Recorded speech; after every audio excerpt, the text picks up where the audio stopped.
আমাদের এবারের সফর বাংলাদেশের দ্বীপ জেলা ভোলা এর চরফ্যাশন উপজেলা এবং ভোলা শহরের কিছু দর্শনীয় স্থান।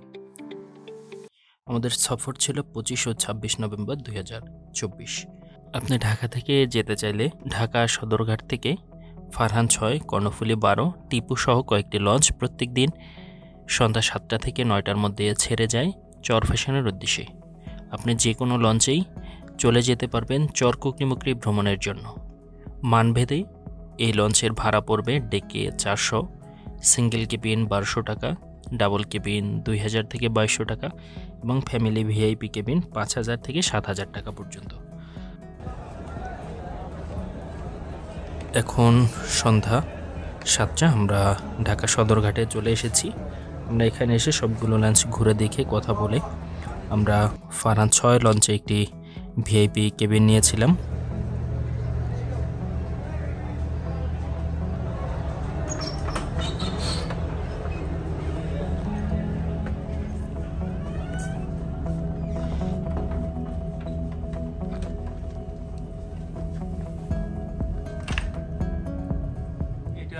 আমাদের কেবিন, আমাদের আজকে 5 জন যাচ্ছি ভোলা চরকুকরিমুকরি দেখার জন্য। লঞ্চ ফারহান 6 আমরা কেবিন নিয়েছি। সুন্দর একটা মাস্টার বেড, 2টা বালিশ দেয়া আছে, শীতের জন্য কম্বল দেয়া আছে, ফ্যান দেয়া আছে, এখানে ফ্রিজও দেয়া আছে দেখা যাচ্ছে, সাথে এসি আছে। আমরা দেখি এসি জার্নি আমাদের ওয়াশরুম আছে। এই পাশে একটা ওয়াশ, এই যে সুন্দর বারান্দা থেকে এই পাশে আবার ওয়াশরুমও আছে, পরিষ্কার আছে মোটামুটি। আর এই বারান্দা থেকে বাইরের ভিউ দেখা যাবে। আশা করছি আমাদের সফর সুন্দর হবে। এই হলো আমাদের ফারহান 6 লঞ্চের টিকিট। আমরা এই লঞ্চে একটা ফ্যামিলি কেবিন নিয়েছিলাম, আমাদের এই যে কেবিনের টিকিট দিয়ে গেল।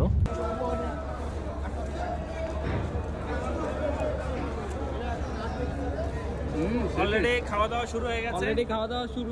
বন্ধু কিরকম টেস্ট এটা? কাট কই? কাট নিয়ে কিন্তু নিয়ে আসতে হবে।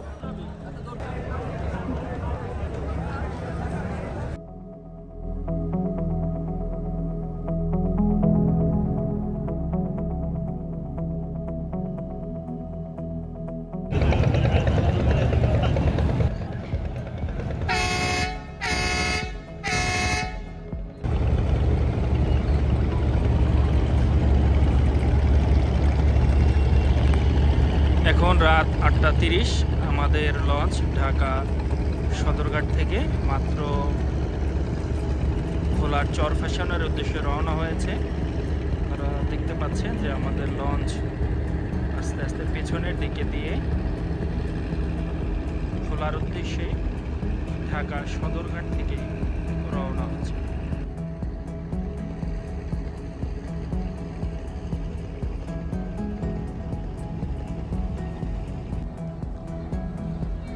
রাত 8:30-এর দিকে আমাদের লঞ্চ ছেড়ে দিয়েছিল। সারা রাত জার্নি করে আমরা সকালবেলা কুয়াশাচ্ছন্ন আকাশ এরকম সময় আমরা এসে পৌঁছালাম বেতুয়া লঞ্চ ঘাটে।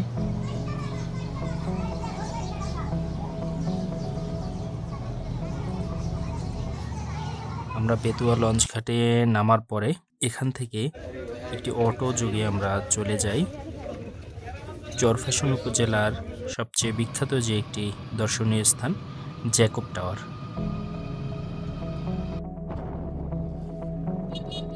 আমরা প্রথমেই এসে জ্যাকব টাওয়ারের পাশে একটি রেস্টুরেন্টে সকালে নাস্তা সেরে নেই।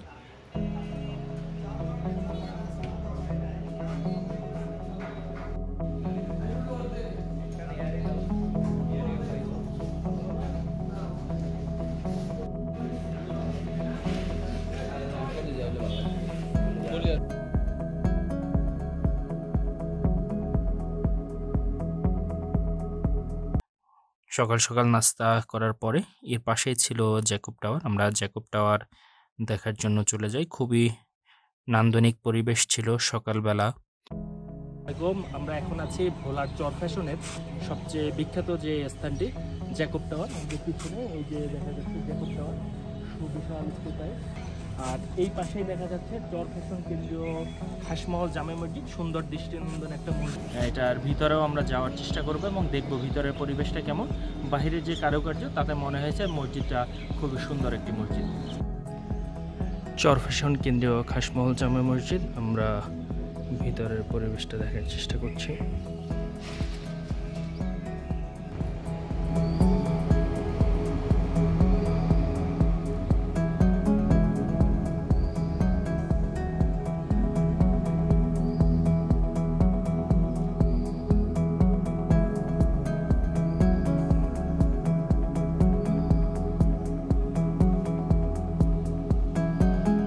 জ্যাকব টাওয়ার এবং তার পাশে চর ফ্যাশন কেন্দ্রীয় খাসমহল জামে মসজিদ, এটাও দেখলাম।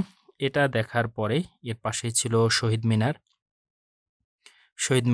এবং পাশে শিশু পার্ক, কিন্তু বেশি সকাল হওয়ায় শিশু পার্ক না খোলায় এটা আমরা আর প্রবেশ করতে পারলাম না। এরপরে আমরা চর কুকরিমুকরের উদ্দেশ্যে এখান থেকে রওনা দিলাম। জ্যাকব টাওয়ারের পাশে মেইন রোড থেকে একটি অটো রিজার্ভ করে আমরা রওনা দিলাম চর কচ্ছপিয়া ঘাটের উদ্দেশ্যে।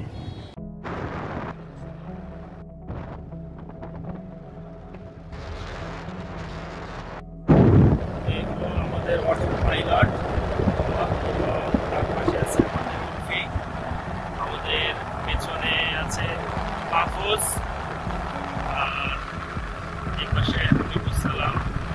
এই যে আমরা এখন চলে যাচ্ছি অটোতে করে কচ্ছপিয়া ঘাট পর্যন্ত।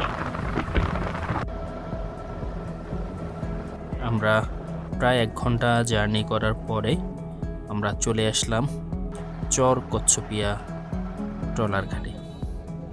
আমরা পাশের বাজার থেকেই কিছু জরুরি প্রয়োজনীয় জিনিসপত্র যেগুলো প্রয়োজন আমরা কিনে নিয়েছিলাম। এরপরে আমরা চর কচ্ছপিয়া ঘাট থেকে চর কুকরিমুকরির উদ্দেশ্যে রওনা দিলাম। আপনি চর কুকরিমুকরি যেতে চাইলে এখান থেকে ট্রলার অথবা স্পিডবোটে যে কোনোভাবেই যেতে পারবেন। আমরা এখন যাচ্ছি ভোলার চর ফ্যাশন উপজেলার চর কুকরিমুকরিতে। আমরা চর ফ্যাশন থেকে লঞ্চে নেমে এখানে আমরা কচ্ছপিয়া ট্রলার ঘাটে চলে এসেছি। এটা হলো কচ্ছপিয়া ঘাট। এই কচ্ছপিয়া ট্রলার ঘাট থেকে এই যে সকালে 11টায় ট্রলার আছে এবং স্পিডবোট যে কোনো সময় পাওয়া যায়। ট্রলারে জনপ্রতি 70 টাকা এবং স্পিডবোটে জনপ্রতি 200 টাকা করে চলে যাওয়া যায় চর কুকরিমুকরি পর্যন্ত। আপনি যদি আশেপাশের পরিবেশ দেখতে যেতে চান তাহলে ট্রলারে ভ্রমণ করাটাই আপনার জন্য ভালো, কারণ ট্রলার খুব আস্তে আস্তে যাবে, চারিপাশের পরিবেশগুলো, প্রকৃতি এগুলো দেখতে দেখতে যেতে পারবেন। আর যদি আপনার হাতে সময় কম থাকে, একদিনের মধ্যেই ঘুরে আসতে চান, তাহলে আপনার জন্য স্পিডবোটে যাওয়াটাই ভালো হবে। আমরা ট্রলারে করে চর কুকরিমুকরি ঘাটের জন্য রওনা দিলাম।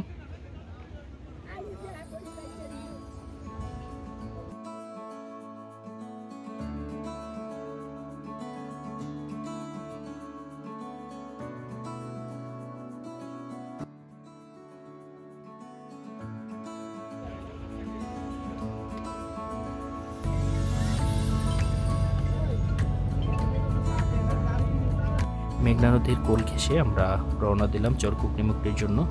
দুই পাশের প্রকৃতি দেখে মনে হচ্ছিল এগুলো সুন্দরবনের একটি অংশ, একেবারে ম্যানগ্রোভ বনের মতো। আমরা যেতে যেতে দুই পাশে বিভিন্ন বন্যপ্রাণী, গাছপালা, প্রকৃতির সৌন্দর্য দেখছিলাম।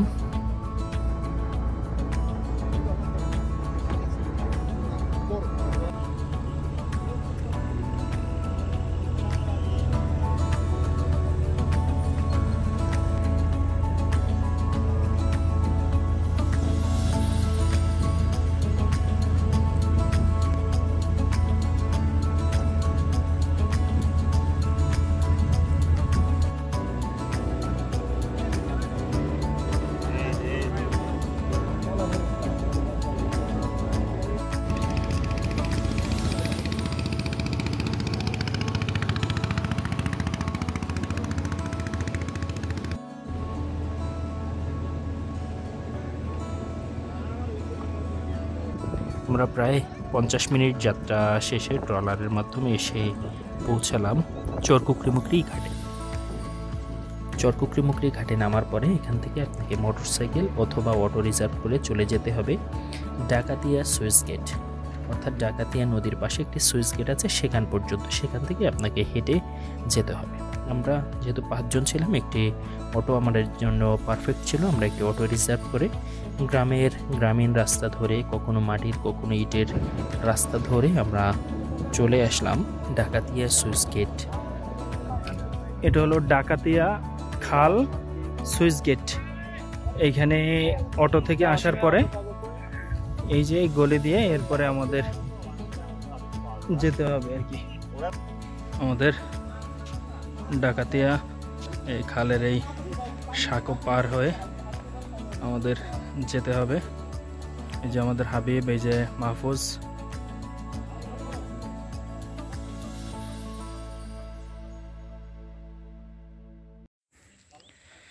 আমাদের এই সাঁকো পার হয়ে এরপরে যেতে হচ্ছে। আমরা এই সাঁকো পার হয়ে এদিকে একটা পথ গেছে বাগানের ভিতরে, এরকম বাগানের মধ্যে পথ ধরে আমরা আরো ভিতরের দিকে যাওয়ার চেষ্টা করছি। এই যে আমাদের বাকি সদস্যরা, হাবিব, উলফি, মাহফুজ, ওই সামনে আতিক চলে গেছে। এখানে এখন এরকম রাস্তার কাজ চলছে, বোঝা যাচ্ছে যে এখান থেকে হয়তো বা যাতায়াত সহজ করার জন্য ব্রিজ করে দেওয়া হবে। যে এইভাবে মাটির পথ বাগানের মধ্য দিয়ে আমরা হেঁটে চরকুকরিমুকরির যে নারিকেল বাগানের দিকে যাওয়ার চেষ্টা করছি।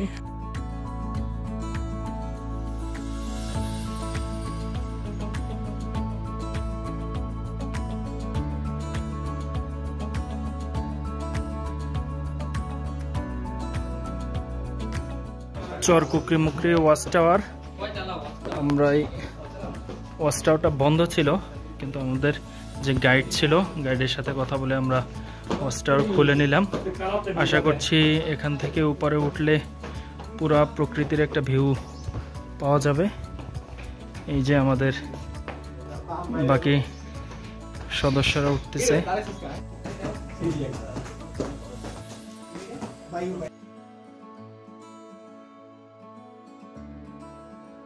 আমরা ওয়াচ টাওয়ারের উপরে উঠে পুরো চরকুকরিমুকরির অঞ্চলটা এক নজরে দেখে নিয়েছিলাম।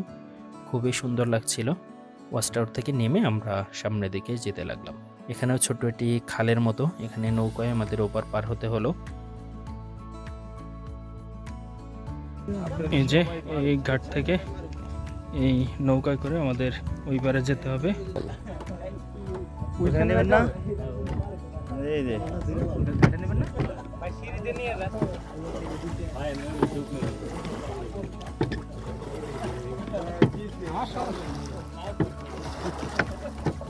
আমরা নৌকায় জনপ্রতি 10 টাকা ভাড়া দিয়ে নারিকেল বাগান চলে আসলাম। এখান থেকে আমরা হেঁটে আমাদের যে ক্যাম্পিং করার স্থান সেখানে চলে যাব। আমরা নৌকায় পার হয়ে হাঁটতে লাগলাম এই বনের মধ্য থেকে।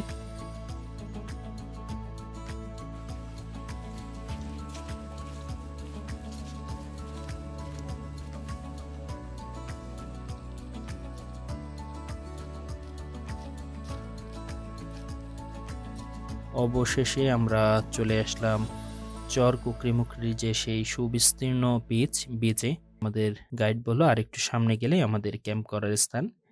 এই যে সবচেয়ে বিখ্যাত যে গাছের নিচে ক্যাম্প করার জায়গাটি, আমরা সেখানে চলে এসেছি। আমাদের গাইড এখানে আমাদের ক্যাম্পেইনের ব্যবস্থা করবেন। তো আমরা এখানে ফ্রেশ হয়ে আমরা বিচের দিকে নেমে পড়ব। Let's go. আমাদের লোকজন এখানে এসে অলরেডি গাছে উঠে গেছে, গাছে উঠে আনন্দ করছিল। এর মধ্যে আমাদের গাইড পাশে একটি তাঁবু রেডি করে দিল।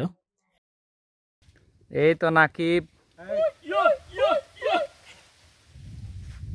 এরা সবাই গাছে।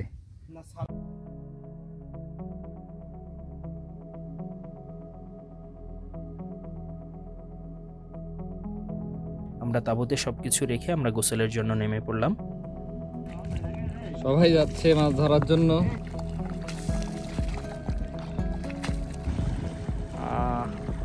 মাছ ধরার জন্য জাল নিয়ে এসেছিলাম। আমরা জাল দিয়ে সেই নদীতে মাছ ধরার চেষ্টা করলাম আমাদের হাবিবুস সালামের নেতৃত্বে। আর নদীতে যা ছোটদের দল যারা মাছ ধরছিল, আমরা মাছগুলো পছন্দ হয় আমরা তাদের থেকে মাছগুলো কিনে রাখলাম আমাদের খাবার জন্য। সুন্দর একটা মাছ। বেশি মাছ বলে এগুলো সব পাশে এটার নাম কি? এটার নাম কি? এটার মাছ জানি না রাতে দিন হলে এগুলো দিয়ে হবে আমাদের। সুন্দর মাছটা। আমরা সমুদ্রে গোসল শেষ করে ওঠার পরেই দুপুরে খাবার রেডি করলো আমাদের গাইড। আমরা দুপুরে খাওয়া দাওয়া শেষ করে বিকেলের অংশটা এখানে হেঁটে চারিপাশ দেখছিলাম এবং বিশ্রাম নিচ্ছিলাম। এর মধ্যে সন্ধ্যা ঘনিয়ে আসলো। আমাদের জন্য 2টি তাঁবু, একটাতে 3 জন একটাতে 2 জন এর জন্য ব্যবস্থা করছিল। তো আমরা গাইডকে রিকোয়েস্ট করলাম যে আমাদের একটা বড় তাঁবু দেওয়া যায় কিনা, যে 5 জন একসাথে। সে বলল ব্যবস্থা করে দিবে। সন্ধ্যার সময় আমাদের গাইড নতুন আরেকটি তাঁবু নিয়ে এসেছে 10 জন থাকার মতো। আমরা সেই তাঁবুটা রেডি করছিলাম। আমাদের খাওয়া দাওয়া সব কিছুই গাইড ব্যবস্থা করেছিল। তাকে আমরা যে মেনু দিয়েছিলাম সে বাসায় রান্না করে নিয়ে আসছিল।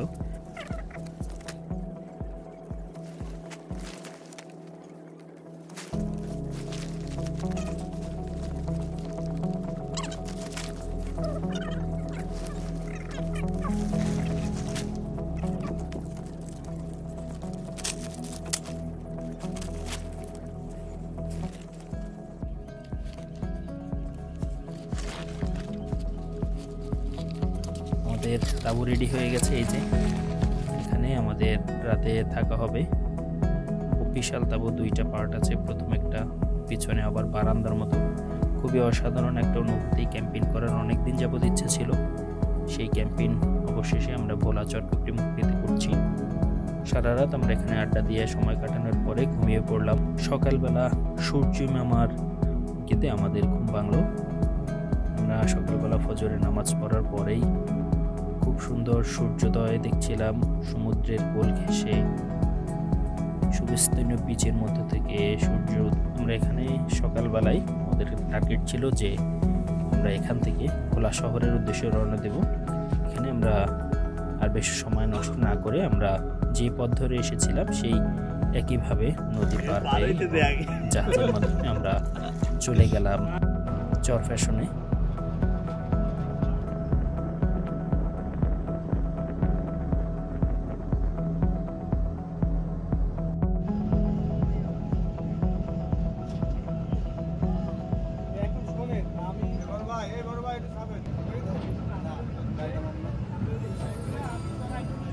ধাক্কা লাগবে কিন্তু।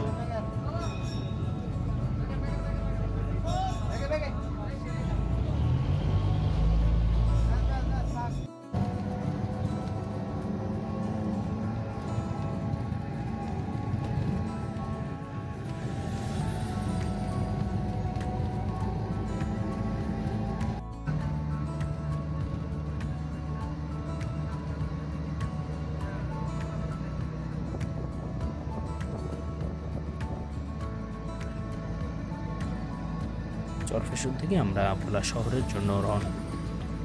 চরফ্যাশন এসে আমরা সকালের আবার দ্বিতীয় দিনের নাস্তা সেরে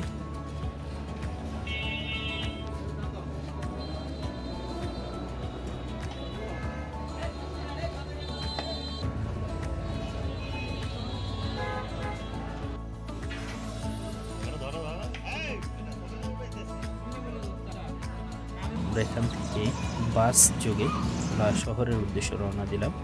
প্রতিমধ্যে আমাদের এক বড় ভাইয়ের সাথে যোগাযোগ হয়েছিল। ভাই খুব রিকোয়েস্ট করলো তার বাসায় যাওয়ার জন্য। আমরা প্রতিমধ্যে একটু ভাইয়ের বাসায় বিরতি দিলাম এবং ভাইয়ের গাইডলাইনেই বাকি দর্শনীয় স্থানগুলো আমরা দেখার জন্য চেষ্টা করলাম।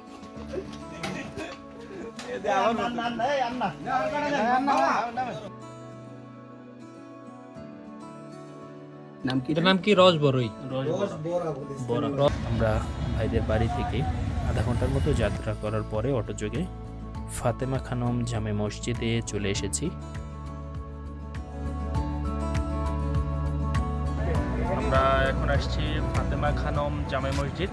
এটা হলো ভোলা সদরে বাংলা বাজারে অবস্থিত ফাতেমা খানম জামে মসজিদ। আমরা এই মসজিদ দেখা শেষ করে আমরাও চলে এসেছি আমাদের দ্বিতীয় স্পট।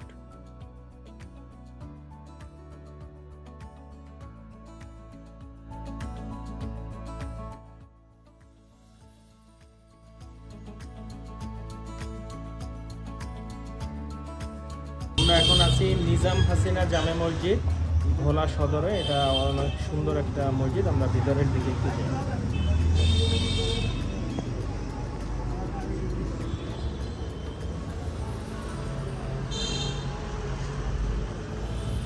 এখানে অনেক সুন্দর কারুকার্য, উপরে একটা সুন্দর গম্বুজ আছে, এখানে ভিতরে দৃষ্টিনন্দন কারুকার্য আছে। আমরা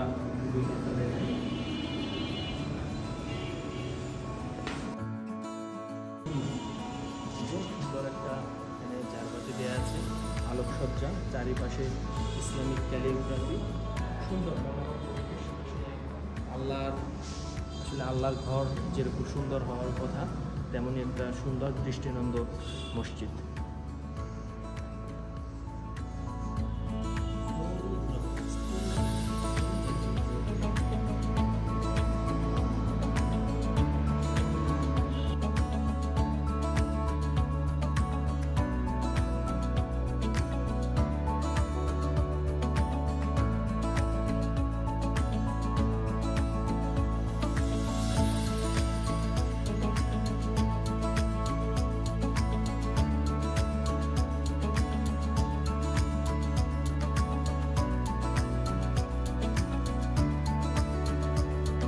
আমরাও আমাদের এই মসজিদটি দেখা শেষ করে এখান থেকে আমরা সরাসরি ভোলা শহরের ইলিশা লঞ্চ ঘাটে চলে আসলাম।